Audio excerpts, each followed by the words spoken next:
بەناوی خوای گەورەی میهرەبان سڵاو لە ئێوە بینەران و بیسەرانی خۆشەویست لە هەر شوێنێکن و ئێستا ئەم پرۆگرامە بینن. خۆشحاڵم کە لە دیدارێکی تایبەتدا بە خزمەت ئێوەی خۆشەویست گەشتمەوە.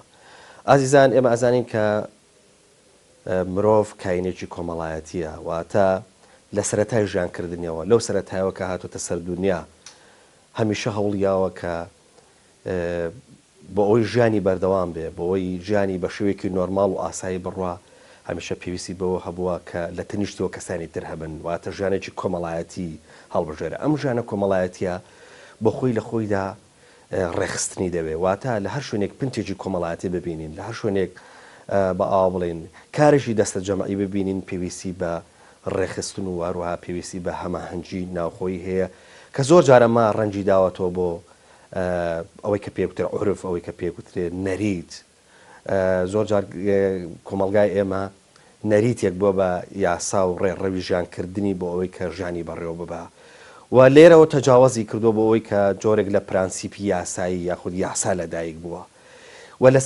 سەردەمی تازەیە واتە لە سەردەمی مۆدێرنەیە ئەم پەیوەندیانە یاخود با بڵین ئەم هەماهەنگیە یاخود با بڵین ئەم ڕێخستنە کۆمەڵایەتیە بۆ خۆی بۆ بە زانستێکی تازە واتە ئەوەی کە ئێستا دەگوزەرێ لە دنیای تازە سەبارەت بە هەماهەنگی و پێکەوە کارکردن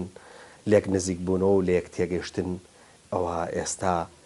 گرنگێکی زۆری پێ ئەدرێ و هەروەها با بڵێن لە دەستگای تایبەتە ڕێکخراوە.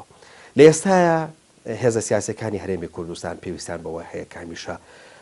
قسە لەگەڵ یەکتریا بکەن و هەروەها کۆمەڵێک بە ئابڵێن پرانسیپ هەبێ کە بەیەکانەوە ببەستێتەوە. هێزە سیاسەکان لە ئێستاە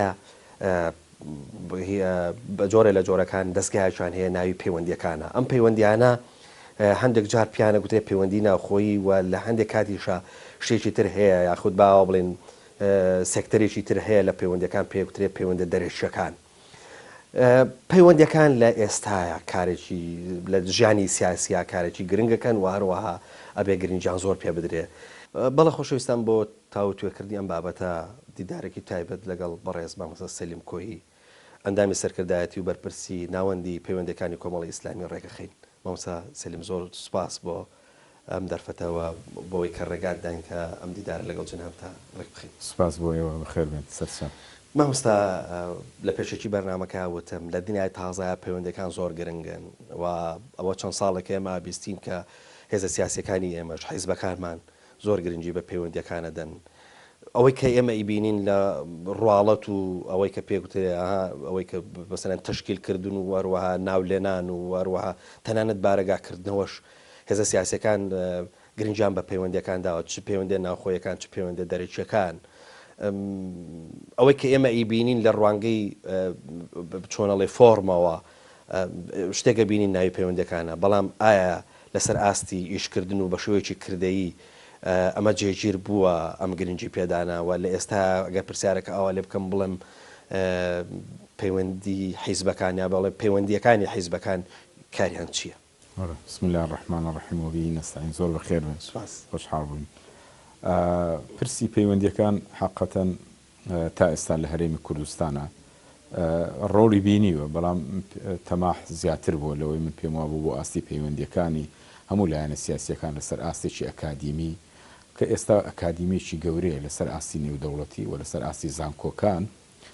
ئێمە لەو ڕوانگەوە تەمەشای ناکەین کە لایەنە سیاسیەکان چەند گرنگی بە پەیوەندیەکانەدەن بەڵام پەیوەندیەکان زەرورە ینی بە تایبەتی لە ئێستا و لە ڕابردووشە هەر بۆ نەتەوەکانیش هەر بۆ بینی لایەنەکانی بۆ بینی نێودەوڵەتی دیراسەیەکەوە ئەکادیمیایە کە پێویستە لەسەر ئەو ڕێڕەوە لەسەر ئەو دیراسەیە هەنگاو بندرێ بۆ ئەوی پەیوەندیەکان هەموو جارە نەگەڕێنەوە خاڵی سفر خاڵی نیزا دەبێ بگەڕێنەوە خاڵی بەرەو پێشبردن و پەرەپێدانی ئەو پەیوەندیانە. لە حالەتی کاتی ئین هەر نمونەیەک لە جمهوری ئیسلامی ئێران پێش ئینقیلابی جمهوری ئیسلامی ئێران لە فەڕەنسا زۆر گرنجیان بە ئیمام خومەینی دەدا لەوێ هۆکارەکەی ینی ئەوە بوو کە قونسولی یان سەفارەتی فەڕەنسی لە ئێرانە دەیزانی پێگەیوی چۆنە بە پێی دیراسەی خۆیانە کەواتە و ئیحاحیان دەدا فەڕەنسا کەم پیاوە پیاوێکی گەورەیە و خاوەنی جمهورێکی گەورەیە لە ئێرانە بۆیە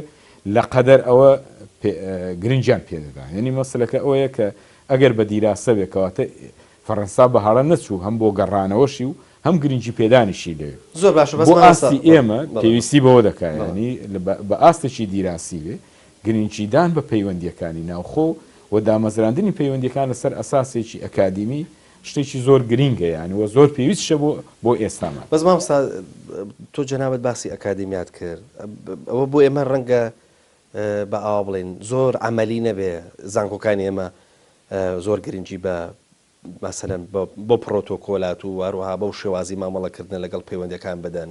ئەوەی بۆ ئێمە گرنگاوەی جگای بایەخە پەیوەندی حیزبەکانە چونکە ئەوانە ڕاستەوخۆ کاریگەری لەسەر شانی ئێمەدانێن و بە جۆرە لە جۆرەکان ئەتوانن ینی ئارامی سیاسی دابین بکەن قسەکەمان لەسەر ئێرە تۆ بۆ بەناومێداناڵی بەڵێ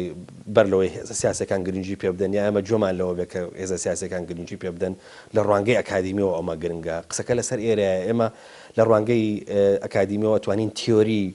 لە زۆر شت بگەین کە پێگوترێ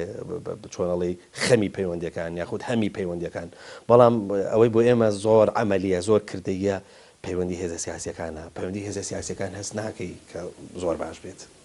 ئێمە بۆیە ئەو خاڵە گرینگە یان ئەگەر لە ڕووی تیۆریۆ تەمەشای بکەی و هەموو ئەو کەسانش کە لە پەیوەندیەکاندا دەبن ماندوو نابن کۆڕ نادەن و هەنگاوی گرنگ دەنن بۆ پەیوەندیەکانی نێوان لایەنە سیاسیەکانیش چونکە گەر پەیوەندیەکان بێتە سەرەوەی کە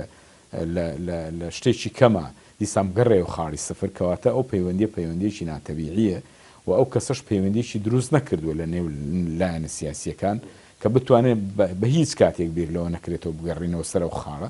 ئێمە بەرژەوەندی چەقی لایەنە سیاسیەکانیان خەڵکی هەرێمی کوردستان لە پەیوەندیدایە ینی بە بەردەوام لە پەیوەندی باشدایە ئەوە بەرەو پێشی دەبە بۆی ئەو کاتە پەیوەندی سیاسیەکان ڕۆڵی خۆی دەبینێت کە ئەوانەی لە پەیوەندیەکانن یان گرنگی بە پەیوەندیەکان دەدەن ئەو ماندوو نابێت لە دروستکردنی پەیوەندیەکانە لە دروستکردنی ئەو جسرە بەهێزەی کە بە هیچ کاتێ نەگەڕێەوە بۆ ئەمسەری بۆیە پەیوەندی لایەنە سیاسیەکانیش کە ئێستا بگەینە سەری ئەوەیە کە ئەو خەڵکانە بینایی بکەن کە نەگەڕێنەوە سەر و خاڵە سەر ئەو ئاساسەی کە ئەم پەیوەندی سیاسیەکان ئەو کاتە بە دیراسەیەک و خاڵە مشتەرەکان بە بەردەوام زیاتر بووە ئەم خاڵە مشتەرەکانی بۆ زیاد کە بێنە لە لاپەڕەیەکە خاڵی مشتەرەکی بینی هەر لایەنە سیاسیەک تەمەشایەکەی زۆرە خاڵی خیلاف زۆر کەمە ئەگەر ئیش لەسەر و خاڵە خلافانە بکرێ بەرەو نەمان دەچێت بەڵام ئەگەر بێ خاڵە منافیسەکان یان ناکۆکان گەورەکەی لە خۆت خاڵە مشتەرەکان هەمووی لەبیر دەکرێت زۆر پەیوەندیەکان من پێم وایە لەسەر و ئاستە بیری لێ بکرێتەوە هەنگای بۆ بندرێ زۆر ئاسانتر دەبێت لەوەی کە بیر لە لایەکی کە بکرێت ببوورە مامۆستا ئەوەی کە بەردی ئەکرێ ڕاستەکەی لە غیابی پەیوەندیەکان بەمەسمان پەیوەندی هێزە سیاسیەکانە زۆر جار ئەگەینە بنبەستێک زۆر جار لە هەرێمی کوردستانە ئیتر هەست بەوەکەن کە هەر هێزە لە دۆڵێکە و هەر هێزە بەرەو ئاڕاستەیەکە ڕوە و ئەمە هەستەکرێت کە غیابێکی گەورەی پەیوەندیەکانە تەنانە ئەو پەیوەندیانەی کە زۆر جار بەلاوازی ئێمە لە هەرێمی کوردستانە تام لە حەزەیە بینین پەیوەندەکان ڕەنگە لەسەر ئاستی یەکەمی کەسایەتی سیاسەکان دروست ببێ و ئەگەر ئەوان دروستی نەکەن ئەوە غیابێکی گەورە هەیە بە بۆچوونی ئێوە ئەمە غیاب یاخود با بڵێن بێهێزی پەیوەندی هێزە سیاسیەکان نییە پەیوەندەکانی هێزە سیاسیەکان نییە لەوەی کە دەستگایەکەیە بەڵام ئەم دەستگایە کاری چۆنەڵی بە ئاوا بڵێن کاری گەورە ناکە یاخود با بڵێن ئەوەی کە بێ بە ڕۆڵی خۆی هەستی ئەو ڕۆڵە گرنگە نابینین لەوەی کە بە ئەرچی خۆی هەستێەوە بەردەوام هێزە سیاسەکان لانی کەم پەیوەندەکانانە ئەوە نەکەونە تەنگژەی گەورە و هەروەها وای لێنەیە کە چۆنڵی چاوەڕێ ئەوەی لێ نەکەی کە ڕۆژە لە ڕۆژەکان پەیوەندەکانیان باش بێ من قسەم لەسەر ئەوەیە پەیوەندی هێزە سیاسەکان لاواز نییە ئەوە زیاتر پەیوەندی بەوەیە بەم حاڵەتی هەرێمی کوردستان حاڵەتێکی ناتەبیعیە و لایەنە سیاسیەکان لەسەر ئاستی شەخسی یەکەم و لەسەر ئاستی مەکتەب سیاسی خەریکی گرێدان و ڕێخستنی ئیدارەی هەرێمی کوردستانە یعنی تێکەڵ بە حکوومەت و پەرلەمان و ئەوانە دەبێت یعنی لە سیستەمی حیزبی و عیلاقەی سیاسی ئەمە هیچ گرفتێک نییە لە بینی لایەنە سیاسیەکان ئەگەر بە ساڵیش تەمەشایکەی بەرەو زیادی دەڕا بەڵام کە دێتە سەر مەسەلەی ئیدارە و ئیدارەدانی هەرێمی کوردستان و ئەو پرسانەش ڕوو لە کەسی یەکەم و ڕوو لە مەکتەب سیاسیەکان دەکات کەواتە لە سیستەمی حکومڕانی دێ سەر عیلاقەی حیزبەکان ئەم زۆر جار باز دەکەم ئێمە تا ئێستا بە میکانیزمی بەری کوردستانی جۆرێک لە جۆرەکان حکومڕانی دەکەین نەک بە معنای حکومڕانی ئێمە حکومەتمان هەیە پەرلەمانمان هەیە ئیشی خۆی بکە پەرلەمان چاودێری حکومت بکە دەبێ لایەنە سیاسیەکان ئیشی پەرلەمانیش ڕێکخەن بەو تەوافقە سیاسی کە لە هەرێمی کوردست ئەمە لە هیچ وڵاتێکە شتیوانیە دەکرێت لە مەسەلێک لە مەسەلەکانە ئەرقەلەیەک دروست بکرێت بگەڕێتەوە بۆ حیزب بەڵام لە هەموو پرسەکانی ڕۆژانە پەرلەمان ئیشی خۆی هەیە حکومەت ئیشی خۆی هەیە بەڵام تووەرە تەماشای حکومەتی ئێمە کە چۆن تەعامل دەکات لەگەڵ لایەنە سیاسیەکانە حکومەت لەسەر ئەساسی حیزبی دابەش کراوە و هەموو کاتێک لایەنە سیاسیەکان هەست بە مەقدوریەت و مەزلومیەتەکەن دەبێت دەی لەو پرسانە بە هەمووی بەشدار دەبی و بە حکمی ئەوەی کە ئێستا دنیا گچکە بۆتەوە بەوەی کە ڕووی پەیوەندیەکان زۆر بەهێز بووە بەهۆی ئەم دام و دەستگا پەیوەندیانە لەبەرەوە کەوتۆتە بینی شخصیەکمەوە لەسەر ئاسی نێودەوڵەتیژەوە هەر بە چاو دەکرێت تا دەبینێت سەرۆکی ئەمریکا زۆری شتەکانی بە تەلەفۆن لەگەڵ رووسیا و لەگە وڵاتانی ناوچەکە دێتە سەر قسەی وی چکە بۆتە ئاونا لەوە لەوە نالەوە بۆیە حالەتە بەس تەمەشای دەکەین لە نێوان وڵاتانی ئەوروپی حالەتێکی پێشکەوتن هەیە هیچ پەیوەندی بەوانەوە نییە ئەسڵەن حیزبەکانی ناو ئەو دەوڵەتانە دێن پەیوەندی بۆ حکوومەتەکە زیاد دەکەن یعنی عیلاقەی لەگەر لەسەر ئاستی نێودەوڵەتی زیاد دەکەن بەڵام ئێمە تا ئێستا عیلاقەی خۆمان نەمانتوانیوە لەبەرەوە تووشی ئەم حالەتە تەنگژە و گرژیانە دەبی کە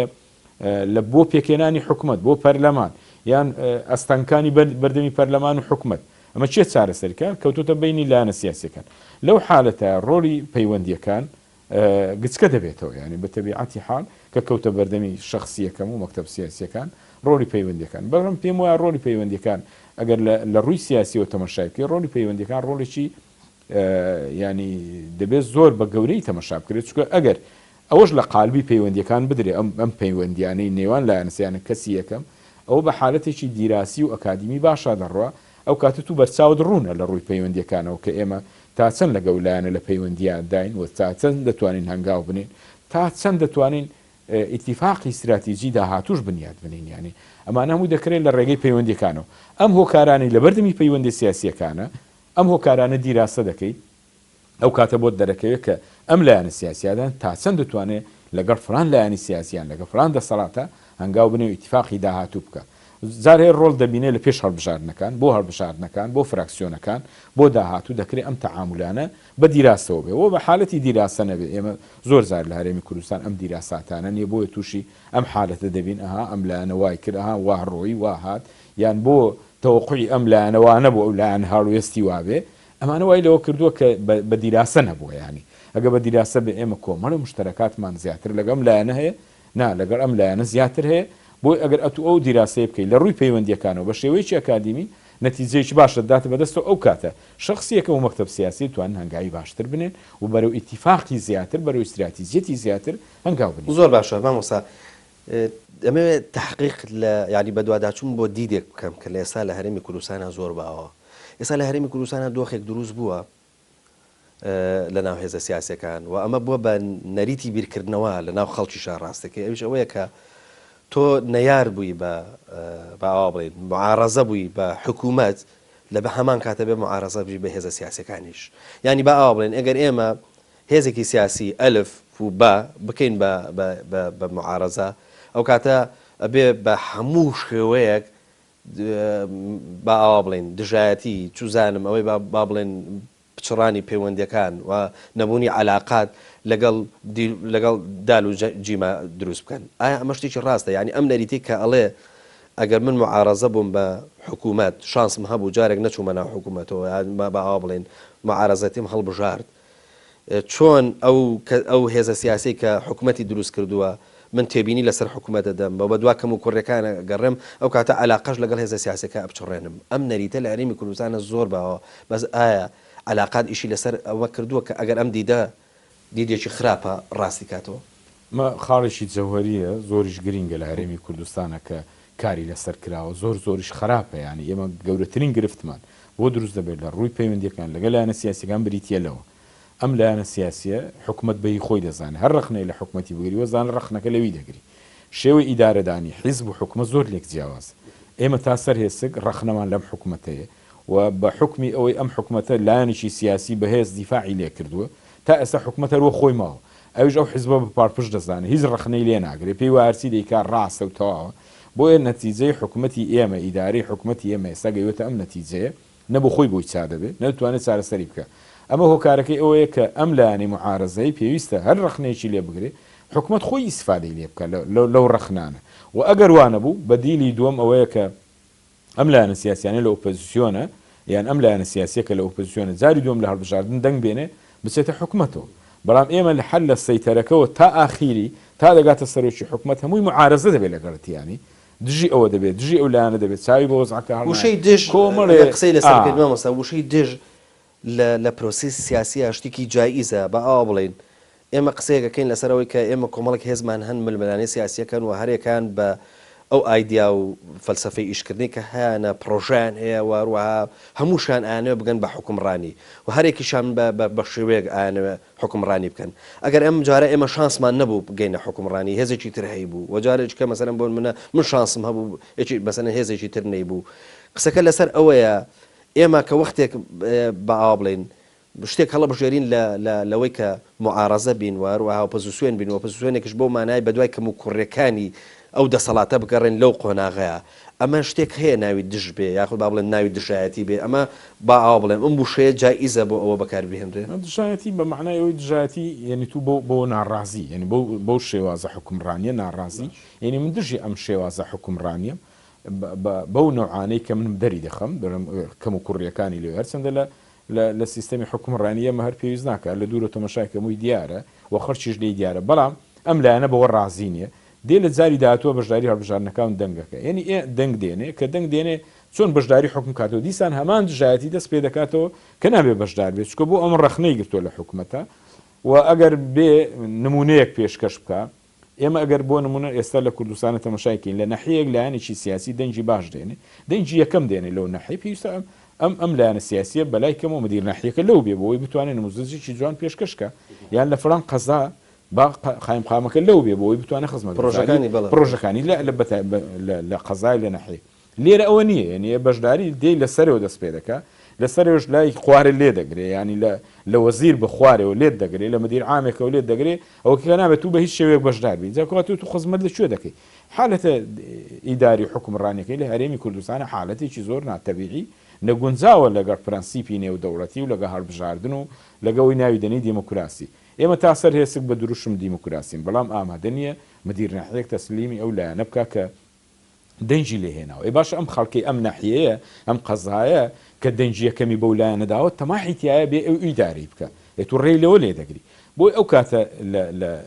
لە دژایەتیکردن لە نایارەتی لە ئۆپۆزیسیۆنی بەرامبەر بە حکومت ئەم لایەنە لەسەری بەجوابە تا سەر هێسک و دژایەتی دەکا ئەمجا ئەوە ڕەنگ دەداتەوە لە دائیرەکانە لە سەیتەرەکانە لە عسکەریە لە هەمووی شێوازێکی دامەزراندنی ئیداری حکومت لەسەر ئەساسی حیزبی بووە ئەو کاتە ئەوە دێتە خوارێ و بانگەشەی بۆ دەکەن لە ناو دام و دەستگاکان و لە ناو حیزب و حکومت کە ئەمە هەر چاوی بە وەزعەکە هەڵنایە بۆیە پێشکەوتن بەدەست نایەنی ئێستا لە هەرێمی کوردستانە منافەسەیەکی شەریفانە لەسەر ئەساسی پێشکەوتنی ئەم هەرێمی کوردستانە نییە باشە تو ئەوەندە پێشکەش کردووە ئەمە دێم زیاتر پێشکەشەکەم ئەگەر من بتوانم زیاتر ئەم لایەنە سیاسی زیاتر پێشکەشکات و بۆ مەمنون نابی ینی بتوانێت چاکسازی بکە بۆیە یەکسەر ڕنگدانەوەی ئیدارە وەک لە سەرتا باسم ڕنگدانەوەی ئیدارە و بەڕێوەبردننی حکومەت و پەرلەمان ڕنگ دەداتەوە بۆ ئەم لایەنە کە ئەم بەهی خۆی دەزانێت بە بنیاتی خۆی دەزانێت ئەمانە ئەمەش بەڕاستی دەسەڵات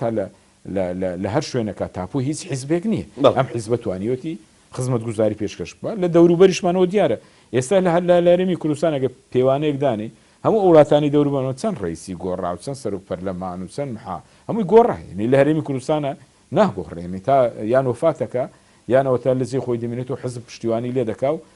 دەبێت بەو خەڵکە بسەلبێنن بە هەموو لایەنە سیاسیەکان بسەلبێنن ئەوەی ئەو دەی کار ڕاستە ئەگە خواریش بە هەر ڕاستە زۆر باشە باشتا ئێستا خەڵک تەسلیمی و ئیرادێ نابێت با بچینەوە سەر مەوزوعەکەی خۆمان خۆتە زانی ئێستا شتێکەیە لە دنیای سیاستکردنا پێکوترێ شەڕی دیبلۆماسیەت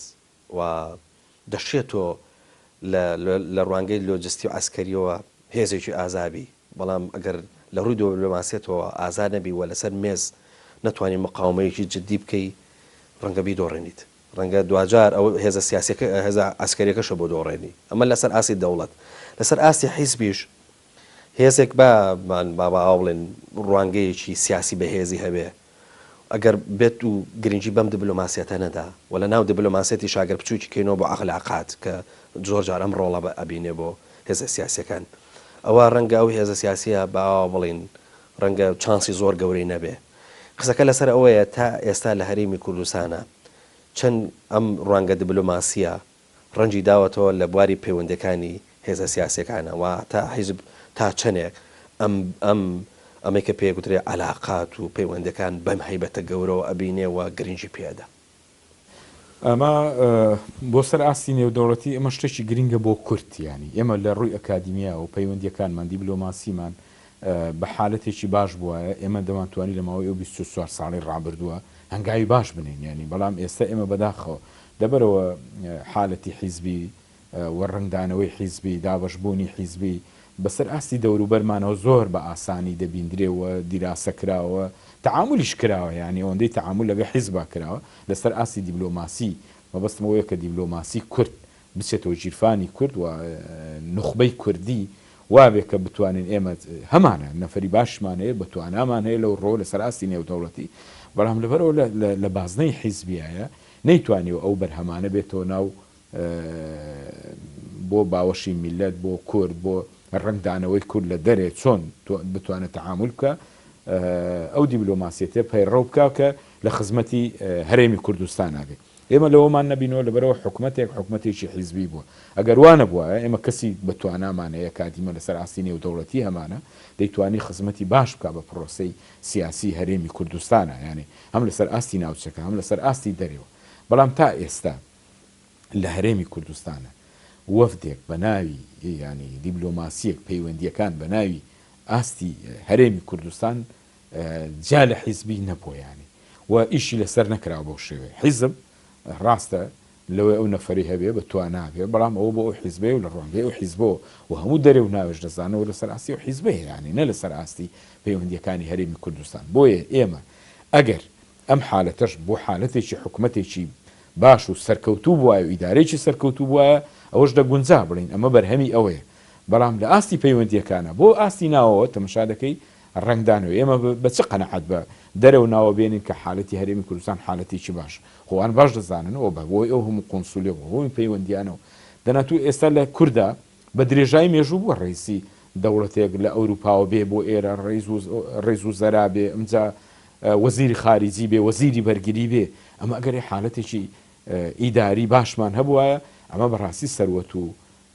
دەستکەوتێکی زۆر زۆر باش دەبوو بۆ هەرێمی کوردستانم پێم وایە جێگەی تەماحی هەموو وڵاتانە دەبوو بێ پرۆژەی باش لێرە جێبەجێکە بەڵام هەرچیە ئەو لەوانە هاتوون دەبێت بێ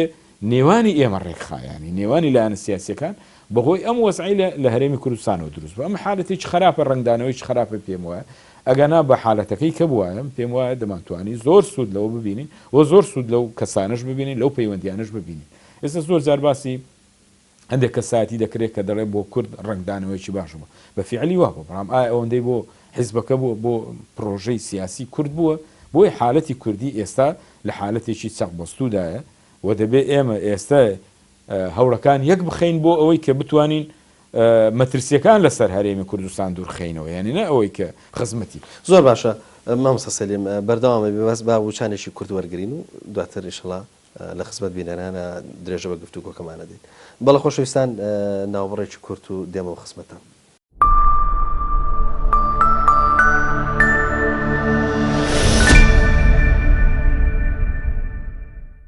بەڵە خۆشەویستان جارشکە سڵاو لە ئێوەی خۆشەویست بەردەوامە بین لەگەڵ بەڕێز مامۆستا سەلیم کۆی مامۆستا سەلیم ئێمە ئەزانین مێژوێکی نزیک لە شەڕی ناوخۆ لە هەرێمی کوردستانە هەیە و هێزە سیاسەکان باوا بڵێن یادەوەرێکی ناخۆشیان هەیە لە ڕابردووە و هەست دەکرێت کە ئەم شەڕی ناوخۆیە و ئەو چۆنەڵی بە جۆرە لە جۆرەکان لێک عاجز بوونە کاریگەری هێشتا ماوە و ئێمە ئەگەر نەشڵین شەڕێکی سارد هەیە مەیلی سارد هەیە مەیلی سارد ئەم مەیلی ساردە پێتاوانیە تۆ بۆ خۆت بەرپرسی علاقاتی با بڵێن هێزێکی سیاسیت نەدەبوو ئەو علاقاتە ئێمە با بڵێن علاقاتی هێزە سیاسیەکان لانی کەم کاریگەریان لەسەر ئەم مەیلە ساردە هەبوایەوە ئەو یادەوەرێ ناخۆشی کە لە ڕابردووی هێزە سیاسەکانە هەیە بە جۆرە لە جۆرەکان ینی ئەندازەیە گوێنەکان با بڵێن کەڵب کردایەتەوە بە ئیشی لەسەر زۆر کراوە ینی بە بەردەوام لە پەیوەندیەکانە ئیشی لەسەر کراوە لەگەلایەنە سیاسیەکانە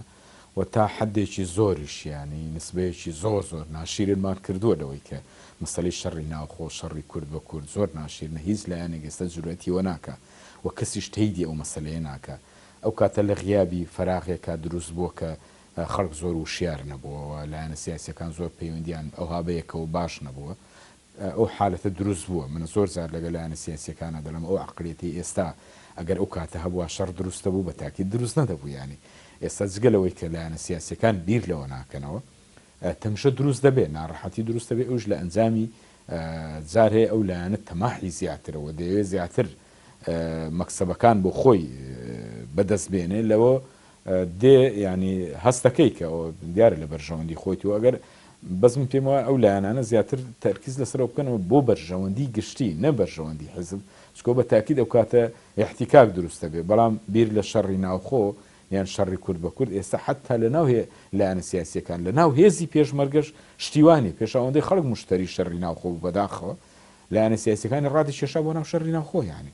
بەڵام ئێستا نە لایەنە سیاسیەکان بیر لەوە دەکەنەوە نە هێزی پێشمەرگەش سوپاس بخوا بیر لەوە دەکاتەوە کە برای خۆی بکوژێت چکە ئەمە حالەتێکی ناخۆش بوو دوای چەند ساڵ ئەمجا پێشی بێنەوە چۆنی پێک بێنێ و دەربەدەری و هەموو ئەوانە چاکە و پەیوەندیەکان و زۆریشی ویستە تا چابەوە چکە شەڕ لە ئێستا دەست پێ دەکەی ئاسانە بەس پێکێنانەوەی زۆر باش مامۆستا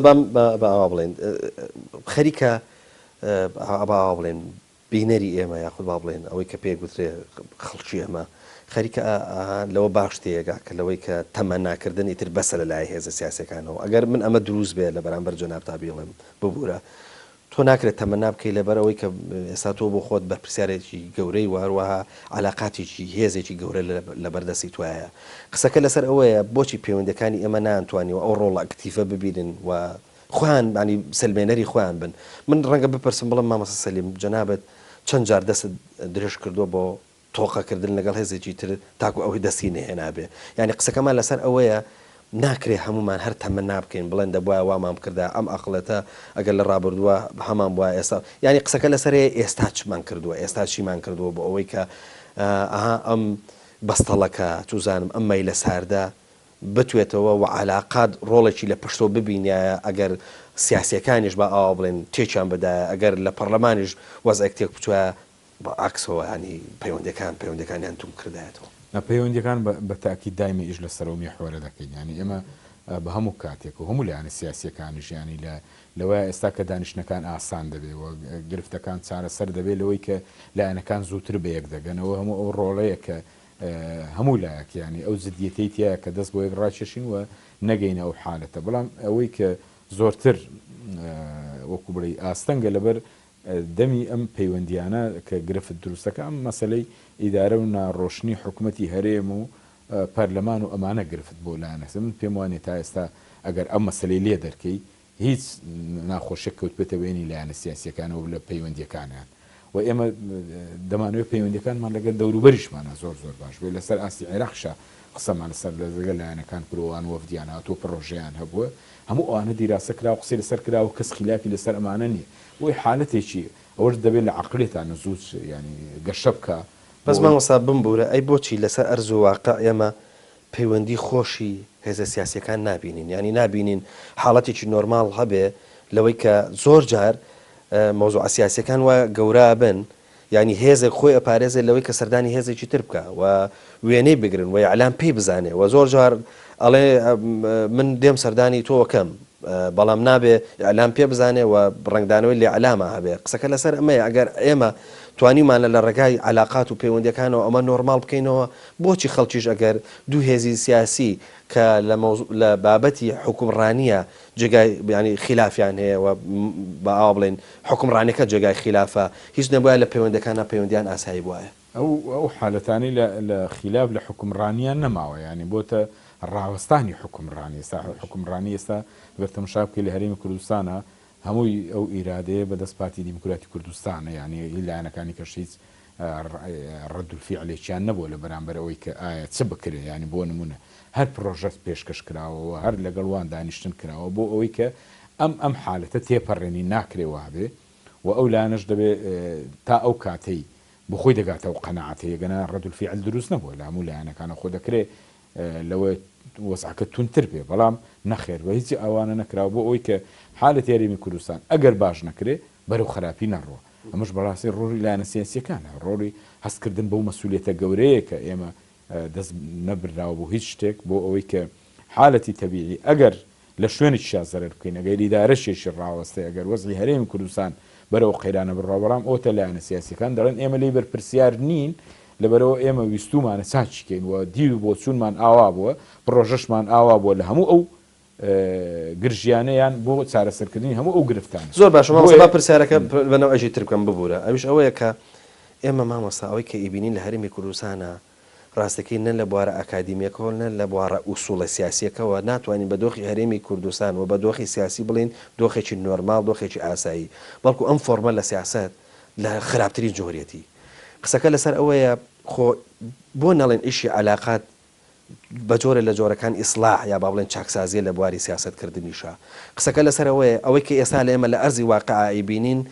سیاسەتە لەمانە هەرێ خراپەکەیە باشە ڕۆڵی ئێمە ئەزانین کە ئەڵێن علااقات مەبەسمان لە ڕوانگە دیبلۆماسیەکەیەتی وە کۆمەڵە خەڵکی عاقڵمەند و خەڵکێک کە مرونەتی سیاسیان هەیە و خەڵکێک کە ئەتەچێتیان هەیە بۆچی ئەمانە نەیانتوانیوە ببن بە ئەمری واقع با بڵێن هێزی فلان لەگەڵ هێزی فلان لەگەڵ هێزی فلان ئەم هەموو هێزە سیاسی هەریەکان بە جۆرە لە جۆرەکان علااقاتیان هەیە بۆ لە دەرەوەی فۆرمە سیاسەکە نانەتوانی ئەوان شتێکی تر دروستکەن کە بن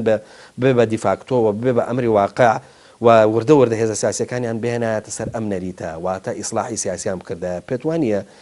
لاوازی علااقات لە هەرێمی کوردستانە علااقاتی هێزە سیاسەکان ئەم درێژکردنەوە سیاسە لەمانە خراپەکە ینی ئەویش بەشێکی تیا ئێ لە ئەوەی کە هێشتوێتی درێژ بێتەوە ئەو حالەتیشە نەگەیوەتە ئەوە چکە بۆ ئێستا کاتێک ئەو لایەنە سیاسیانە کۆبوتنەوە هەدا لەگە پارتی دیموکراتی کوردستان لەگەڵ حکوومەت لەگەڵ ئەم چوار لایەنە پرۆژەمان هەبووە لە بەغدا پرۆژەمان جێبەجێ کردووە ینی پشتگیری و پرۆژێمان کرد بۆ 2017 لەگە لایەنە سیاسەکانی عێراق لێرە لەگە دیبلۆما هێنی ئەم حالەتە حالەتێکی چەقبەستونی لایەنەکانی بە تەواو لێک دوور خستبێتەوە دانیشتن نەکرێەوە ئامادەی گفتوگۆ نەبن هیچ شتیوانە بوو پارتی دیموکراتی کوردستان سەردانی هەموو لایەنەکانی کردووە ینی و ئەوان پرۆژیان پێشکەش کردووە ئامادەی چارەسەری کردوون ینی کاک مەسعود پرۆژەی خۆی ینی ئەم حالەتەوە نەبوو حالەتێک بێ دەرکەدا خراوێ هیچ قسەوهین نەبێت تا پەیوەندیەکان ڕۆڵ ببینێ کە بەلای کە مۆ دەرکەکە بکاتەوە ئەوها نەبووە دانیشتن کراوە بەڵام تەفەهومی دانیشتنەکە یان جێبەجێکردنی نەتیجەی دانیشتنەکە ئەمە لایەنە سیاسیەکانیان ئەوەی زیاتر وەکو بڵێ شتێکی بەدەستە لەوەی کە ئەم حەقەی بەدەستە ئەم حەقەی بەدەستە کە لە دەستی نەدا ئەوە مماتەڵە بۆ قەزیە دەکرێت بە حالەتێک دەکرێت من پێشم وایە حالەتەکە بۆی مماتەڵی پێ دەکرێت پەیوەندی بە ئاستی نێودەوڵەتی ناوخۆیی دەوروبەرەکەی هەیە بە شەڕی داعشەوە هەیە بە مۆزی عێراقەوە هەیە ئەگەنا بێتە سەر جێبەجێکردنی ئەو یاسانە ئێمە لەگەڵ عێراقا دەوروبەر لەگەڵ عێراقا هەموو ئەوانە بۆ خۆی چادەبێت ئەم پێم وایە ئەوە چاوەڕێ ئەو وەسعە دەکات دەنا ئەوانەش چادەبێت و ئەو لایەنە سیاسیانە باش دەزانن کە چاوەڕێ ئەوە دەکرێت ئەو کاتە سیاسەتی ئەمری واقع لەسەر هەرێمی کوردستانە جێبەجێ دەکرێت چکە هەرێمی کوردستان حالەتێکی باشی نییە و حالەتێکی مقاومەی باشی نییە بۆی ئەسڵەن بەرەو پێشەوە بڕوانەک شتی لەسەر فەرز بکرێت شتی لەسەر جێبەجێ بکرێت بۆی ئەو لایەنە سیاسیانش دیراسە ئەوە هەیە ینی خۆوان باش دەزانن کە حالەتەکە حالەتێکی وایە بەڵام من پێم وایە تەنەزولکردن بۆ یەک سەروەریە تەنەزولکردن بۆ ئەم هەرێمی کوردستانە سەروەریە لە دەستدانی هەر پلۆ پۆستێک بۆ هەرێمی کوردستان لەبەر خاتری میلەت سەروەریە هەموو ئەوانە دەبێتە سەروەری بۆ مێژووە بەڵام کاتێ شتێک ببێتە ئەمری واقع بەسەرمانە جێبەجێکرێت ئەو کاتە کەس دوو قسەی خێری بۆ ناکات زۆر باش ئەم حالەتانە چاوەڕێ ئەوە دەکات یعنی ئەوەی جەنابەت باسی دەکەی کە بڵێ دەرکێت داخرابێ و پەیوەندیەکان بێن دانەخراوە کاتێ زۆر باشە هینێکی تر هەیە دیاردەیەکی تر هەیە ئەوش ئەوەیە مامۆستا ئەنی بەتابەتی لای هێزە دەسەڵاتدارەکان ینی دەمێ ناوی بێنم ینی دوو هێزە دەسەڵاتدارەکە هەرێمی کوردستان کە هەموو جومگە ئەساسیەکانی حکومەتی گرتووە با بڵێن دەستی شۆڕ بۆتەوە بۆ ناو هەموو جومکەکانی حکومڕانی ینی علااقاتی هێزە سیاسیەکان من مەبەسم هێزە سیاسەکان وکو حیز بڵێم دەستی درێژ کردووە بۆ ناو علااقاتی حکوومەتیش واتە دەتوانێت کاریگەر بێ لە دانانی کارکتەرەکان و لەسەر شێوازی چۆنەڵی مامەڵەکردنیان و ینی تەنانەت دەتوانێت دەستکاری عەسەبی چۆنەڵە علااقاتی حکوومەت بکات تۆ پێت وایە مشتێکی ڕاستە. ئێمە باسی علااقاتی هێزە سیاسەکان ئەەکەین گرنجەکان لەوەیە کە پەیوەندیەکان بە تون و تۆڵی لەگەڵ هێزە سیاسەکانە بهێڵنەوە ناکرێت ئەوە پشتگوێ بخە بەڵام بچێت دەستکاری عەسەبی علااقاتی حکوومەت بکات. تۆ پێت وانێ ئەم شتە ژواری دە لە هەرێمی کوردستان؟ بە تاکید ئێستا خۆ بۆ کۆی گشتی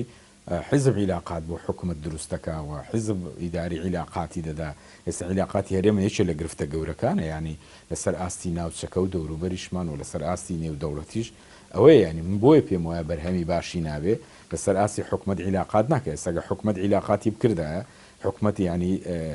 نمونەی وەکو بڵێ وێنای ئەو میلەتە و پێکاتی ئەو میلەتەیە پەرلەمان نوێنەری ئەو میلەتەیە ئەو علاقات چۆن دەکا و چۆن ڕێگە پێدەدا علاقاتمان لەگەڵ بۆ نمونە ئێرانە چۆنە لەگە تورکیا چۆنە لەگە عێراقات چۆنە بە حالەتێکی زۆر تەبیعی دەڕوە. بەڵام کاتێک کە حیزب علاقات دەکا ئەو کاتێ سا علاقاتەکانش دیار نیە. ئێمە پەیوەندیمان لەگەڵ جمهوری ئیسلامی ئێرانە چۆنە لەگە تورکیا چۆنە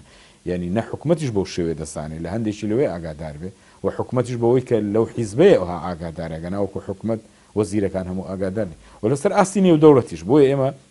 ینی سوودمەند نەبووین خەڵکی هەرێمی کوردستان سوودمەند نەبووە لە هەموو ئەو پەیوەندیانەی هەموو ئەو سۆز و عاتیفەی کە نێودەوڵەتی هەیەیان بۆ لەگە قەزەی کوردی هەر لە نەوەتویەکەوە تا ئێستا ئیسtismار نەکراوە ینی بۆیە بە حالەتی تەبیعی حکوومەت و نوێنەرایەتی حکوومەت ئێستا لەسەر ئاستی حکوومەتیش نە لەسەر ئاستی حیزبیش دیاریکراوە ینی بۆ چەند کەسێک دیاریکراوە نابێت لەوە بتراسیەوە ناکرێنی خۆمە ئەوانش دەزاننەوە بوو بۆیە ئێستا ڕنگدانەوەی نییە لە ئاستی نێودەوڵەتی ڕنگدانەوەی نوێنەرایەتی کورد نییە. باش ئەگەر لە ڕێگەی حکوومەت و پەرلەمانەوە بووە چەند گەورە دەبوو قەزەی کوردی و ئەوانش دڵیان پێخۆش دەبوو. ئێستا مەگەر نوێنەرێکدانین حیزبی بێ یان لەسەر ئاستی بنەماڵەیەک بێ لە وڵاتە چۆن ڕێزی لێ دەکرێت ینی حیسابی و حیزبەی بۆ دەکا حیسابی و ئەوچیشی دیکە بۆی دیکە نەبوو ئاستی ئێمە لەو حالەتانە کورد بەڕاستی پێم وایە خەسارێکی زۆری کردووەلەوە. بۆیە حیزب جگە لە جومگەکانێکی کە دەسەڵات وێران بوو ئەوش بەشێکە لەوەی کە ئەمە پەیوەندی بە هەمومانەوە پەیوەندی بە ئاستی نێودەوڵەتیەوە وە شتێکی خراپیشە بەڕاستی نەتیجەی نابێ بەرهەمی نابێ گەنا بەرهەمی ببێ بەرهەمەکەی دیار دەبوو بۆ خەڵکی هەرێمی کوردستان ئێستا پەیوەندیەکانمان لەسەر ئاستی نێودەوڵەتی چۆن مامۆستا من هەڵبەتوەکو ڕۆژنامە نووسێکە بە پرسیاری خۆم کەمەوە تۆش ئازادی لەوەی کە چۆن وەڵامی پرسیارەکانە دەیتەوە و من ئیشی من ئەوەیە کە زۆر ئیلحاف بکەم لێرەیە دیسان جارێک کە لەسەر ڕۆڵی پەیوەندیەکان پرسیارەکەمەوە هەڵبەت پەیوەندی هێزە سیاسەکان ئەڵەم پەیوەندی حیزبەکان ینی هەز ناکرێت واقعێک دروست کرابێ واتە ئێوە واقعێکتان دروست کردبێ کە بەبێ ئێوە شتێک نوقسان بێ لە ناو هێزە سیاسەکان کامە شتێکی زۆر واری دێتەوە مەگەر کۆمەڵێک جومگەمان هەبێ دامەزراوە بین ئەبێ وەکو مەکینەیەک وەکو مەعمەلێک توزان وەکو کارگەیەک هەر بەشێکی ئەمە لە کارکەوت هەست بە نوقسانەکەی کارگەکە بە شوێکی گشتی چۆنەڵی کاریگەری لەسەر دروست بێ هەست ناکرێت علاقات لە ئێستادا علاقاتە حیزبیەکان ئەو ڕۆڵە گرنگیان هەبێ هەر وەختێک ئەوان کاریگەر نەبوون و ڕۆڵیان نەبوو با بڵێن فۆرمە سیاسەکە وێنە سیاسەکە شتێکی نوقسان بێ و بزانین ینی بە ئاوا بڵێن گرێکوێرەیەک دروست ببێ ئەم گرێکوێرەیە علاقات نەبێ پەیوەندەکان نەبێ نەکرێتەوە ینی هەست بەوە ناکرێ ینی ئەم هەز نەکردنەی بەوەی کە ئەم علاقات ئەم ڕۆڵە نابینێ یاخود لە وێنەکە بەم شێوە بەشدار نییە ئەوە ئێمەیەکی وەکو ڕۆژنامە نووس وا تێگەشتوین هاوڵاتیەک وا تێگەشتووە یاخود بەجددی علاقات ئەو ڕۆڵی نییە ئەوە حالەتێکی ڕاستە ینی ئەمە لایەنە سیاسیەکان ئەو ڕۆڵیان تۆزەکەم کردوتەوە چکۆم پێم وایە ئەگەر بەو فلتەرەیە بڕۆشتایە یەکسەر بە ئاونایەک لە سەلاسی سەرێت جواب نەدەدرایەوە دیراسە دەکرا و حالەتێکی باش دەبوو ئەو کاتە هەموو ئەو پەیوەندیانی لەگە لایەنە سیاسیەکانە هەموو ئەو ئاونایانە لەوێ دیراسە دکرا هیچ گرفتێکیش دروست نەدەبوو دەخرا بەردەمی کەسی یەکەم و مەکتەب سیاسی ئەو کاتە بە دیراسەوە حالەتەکان وا تود نەدەبوو بگاتە حالەتێکی وە شخصی یەکەم لەگەڵ شخصی یەکەمی ئەم لایەنە بە ئایان بەنا جوابداتەوە کاتە نەتیجەیەکی باش نابێ بەدەستەوە چکە ئەوەی تو باسی دەکەی بە حالەتێکی تەبیعیە دەڕوە و بە حالەتێکە دەڕوە کە پێم وایە هەموو گرێشوێرەکانی لێ چارەسەر دەکرێت ینی هەموو گرێشوێرانە هەموو ئەو خاڵە ئیجابیانەی کە هەیە دیراسە دەکرێت ئەو کاتە بەم حالەتەیە دەبێت کە پەیوەندێکی ستاندەری پەیوەندێکی باش و دوور لەو تونند و تویژێ و دوور لەو ئاونایی کە ببێ کە زەرری بۆ کۆمەڵگەی خۆمان هەبێ ئەوە بە تاکید وا دەبوو لەسەر ئاستی نێودەوڵەتی شەروا دەبوو ئەو پەیوەندیانە لەو ڕێگەیەوە پەیوەندیەکانمان دروست کردایە بە حالەتێکی باش دەبوو ینی نە وەکو ئێستا پەیوەندی بێتە حالەتێکی وای کە لایەنە سیاسیەکان ڕێی پێبدا تا چەند پەیوەندی هەبێت تا چەند پەیوەندی نەبێ و پەیوەندیەکانش بە زۆرێک لە زۆرەکان ڕۆلیان کەم بکرێتەوە گچکە بکرێتەوە بۆی کە بەڵێ لەسەر ئاستی سەر دەکرێت بڵە دنیا وای لات و ئەوانە هەمووی وایە بەڵام نەتیجەکەی بۆ ئاستی دەرش وا باشتر دەبوو ئایا پەیوەندیەکان ڕۆڵ ببینن هەموو لایەگە و کاتە بەوەفت دەچووی لەسەر ئاستی حیزبەکان بەوەفت قسە لەسەر ئینەکان دەکرات بیر و بۆچوونەکانش لێک نێزیک دەبەوە و ئەم وڵاتانش لە حالی پەیوەندی هەرێمی کوردستان و زۆری پەیوەندیەکان حاڵی دەبوو کە دەکرێت شتی بۆ بکات دەکرێت یارمەتی بدا دەکرێت ئەم تەنگشانە چارەسەر بکە کە لەگەری هەیە بۆ نمونە لەگەر عێراق لە ڕێگەی حکوومەت نەکرێت لە ڕێگەی پەرلەمان نەکرێت لە ڕێگەی پەیوەندیەکان نەکرێت شخصی یەکەم بچێ ئەم هەموو پرۆتۆکۆلی بۆ جێبەجێ نەکرێت وڵا ڕێزی لێژیرا ڕێزی لێ نەگیرا بووە حالەتێک کە دوایی نەتیجەی سلبی دەبێت بەدەستەوە مامۆستا ڕەنکە هەر بتوانم کۆتا پرسیار بکەم بۆ چەند خولەکێک بم بە تۆ بۆی وەڵامەکەت بە تێری بدەیتەوە ئەویش ئەوەیە لە ئێستا شتێکی زۆر داردەیەکی زۆر خراپی سیاسی لە ناو دنیای سیاستکردنی ئەمە هەیە ئەوش ئەوەیە نەبوونی متمانەیە تەمان سیاست کە متمانەی تیانەما هەموو جوڵەیەگە بێ بە جوڵەی دژمنکارانە واتە تۆ لە هەموو جوڵەیەکی بەرامبەرەکەت لە جێوی کە ململانەیەکی جوان لەسەر چوزانم سوودەکانی کۆمەلگا لەسەر پرۆژە ئەو بەرنامانەی کە هەتا ئەمە منافەسە بکەی ئەمە ململانێ بکەی بەڵکو ئەو کاتا بێ بە دۆخێک دروست ببێت دۆخی ململانێ و ئیشکردن لە ناو تەمومژە و نەبوونی متمانە لە ناو یەکتریا ینی وەختێک وەفتێک ئەبینین لە تەلەڤیزۆنەکانەوە لە تورکیا پێشوازیەکرێ لێرە و هێزێکی سیاسی مەترسی لەسەر دروستە بێڵە ئەوە سەبارەت بە فلان و فیسار و نازام ئەلەم بابەتانە قساکەن وەوە لە دژی فلان و فلان هێزە وەختە لە عێراقی بینین وەختی لە ئێرانی بینین یعنی شتێک هەیە لە ناو هەرێمی کوردستانە پێگوترێ نەبوونی متمانەی سیاسی ئەمە من باوەڕم وایە ینی دەکرێت باوا بڵین عەسەبی کێشەکان بێ دەکرێت ینی باوا بڵین لەم پنتەیە هەموو کێشەکانی ئێمە چۆنەڵی کۆبوو بێتەوە زۆر مهمە علاقاتی ئێمە چی کردووە بۆ ئەوەی ئەم پردی متمانەیە دروست کاتەوە بۆی هێزە سیاسەکان بپەڕنەوە بۆ لای یەکتری ئەوە ڕاستە ینی نمبوونی ئەو متمانەی وای لەوە کردووە جارێ ئیتیهامی یەکتریش دەکرێت بۆ قەزیانە من پێم وە ئەگەر پەیوەندی هەموو لایەنە سیاسیەکان بە تایبەتی ئەو پێنجێزە لەسەر ئاستە تێکەڵ بکرێت لەسەر ئاستی نێودەوڵەتی تێکەڵ بکرێت نەتیجەیەکی باش بەدەستەوەدا بۆ نمونە بۆ لە سەرەتایان نەڵێن لەسەر ئاسی ناوخۆی لەسەر ئاستی نێوخۆیش ئاخر ئەگەر ئەو متمانەیە دروست بێ ینی ئەو کاتە ئەم لایەنە یەکسەر ئیتیهام یەکتر ناکە ئێستا لە هەرێمی کوردستانە بەرە دروست بۆ بەرەی ئەو لایەوە بەرەی ئەو لای بەداخەوە ینی ناکرێ وابێ خۆ ئەگە پێ دوابێ ئەم هێزە نیشتیمانیە ئەم هەموو تەسحیدا بێت تازە بێتە بەرەیەک یانی ئەمە وەکو بڕێ خەدرێکی زۆر گەورەی لێ دەکەی وەوە پەیوەندیەکان دەکشێنیەوە بەرەو دواوە بەڵام ئەگەر لەسەر ئاستی هەم حکوومەت بێ هەم لەسەر ئاستی حیزب بێ ئەگە بۆ نمونە وەفدی کوردی ئەگەر لەسەر ئاستی پەیوەندیەکان سەردانی تورکیا بکە لە سەردانی ئەوروپا بکە سەردانی ئێران بکە ئەمە نەتیجەیەکی باش بەدەستادەوە هەتە عیلاقاتەکان تێکەڵ دەکرێت بە زۆرێک لە زۆرەکان بەرژەوەندەکەش بۆ خەڵکی هەرێمی کوردستانە یان ئەو کاتە متمانەکە کە دروست بوو نوێنەری هەر لایەنێک بچێتە ئەو دەوڵەتە بێ بە وردی لەگە لایەنە سیاسەکە لەگە عیلاقاتی لایەنە سیاسەکە ئێمە ئەوەندە هەنگاومان ناوکەواتە شتێکمان بۆ دەرەچێت نەتیجەیەک کە هەموو لایەنەکان بتوانن ئیشی لەسەر بکەن لەو ڕوانگەیەوە لە ڕوانگەی کۆمەڵی ئیسلامیەوە عیلاقەمان لەگەڵ تورکیا لەگەڵ ئێرانە لەگەڵ عێراقە لە ڕوانگەی بتوانین خزمەتێ بە هەرێمی کوردستان بکەین و هەموو حیزبەکانش بە هەمان شێوە بەو شێوێ دەکەن بەڵام تا چەند بەرژەوەندی خۆی هەیە تا چەند پێگەی خۆی بەهێز دەکات باشە مامۆستا بۆمە تێکەڵکەین بۆ وێنەکە تێکەڵکەین ببوورە هینەکە من هەر قەوسێک دوای تۆ وەڵام بەرەوە بۆچی ئەم پەیوەندیانە تێکەڵکەین ئێمە پەیوەندێکمان هەیە پێگوترێ پەیوەندی حیزبی واتە ئەمە ئێمە ئیش و کاری ئەمە زانین و هەروەها ڕێڕەوی ئیشکردنی و هەروەها ئەو هەمەی کە هەیەی دیارە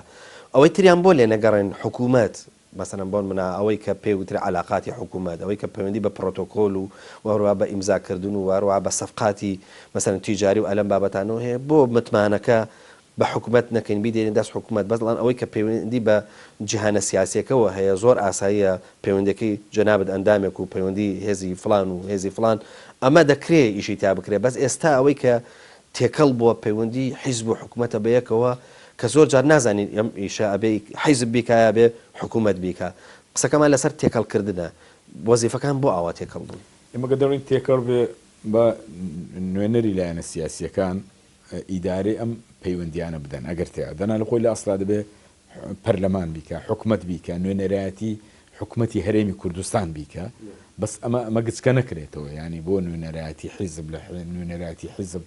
بوێتە ینی جۆرێک لە شخصی لە بنەماڵی ئەوانە نەکرێ من پێم وایە ئەو کاتە ئێمە کەسی بەتوانامانەیە کەسی ئەکادیمیمانەیە کەسی دیبلۆماسی باشمانەیە بێنە لەسەر ئاستی هەرێمی کوردستان دیراسەی کە چێ توانای هەیە بۆکو نوێنەرایەتی حکوومەتی هەرێم وەکو نوێنەرایەتی بڵین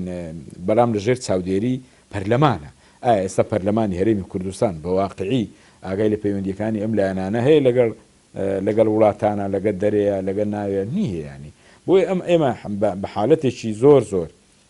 باشە ناڕۆین لەوەی کە حکوومەت و پەرلەمان وەزی ئاوا بێ و نەتوانێت نوێنەرایەتی خۆی بکە و نەتوانێت